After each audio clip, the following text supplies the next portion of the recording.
How to get responses on your Google Forms. Today in this video I'll show you exactly how to do that, so follow up with me. Now in this video we have to use Google Chrome, so open that browser by tapping on it, and in the search box right here type in docs.google.com/forms, and of course make sure you are logged in with the Google account that you have made the forms with right here.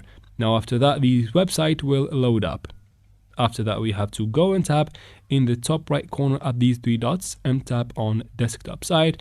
This will take us to the desktop version of the site, which is the one that you will need. You will find all of your forms right here. Tap on one, it will open the form of course. Once it opens, you can zoom in a little bit to help you view the results and tap on responses right here, and that is where you find the responses if you have any. Now, of course, you can tap back on questions right here to review the question or edit it or anything like that. You can as well tap on settings or parameters right here to get anything you want from there and maybe tweak some things out.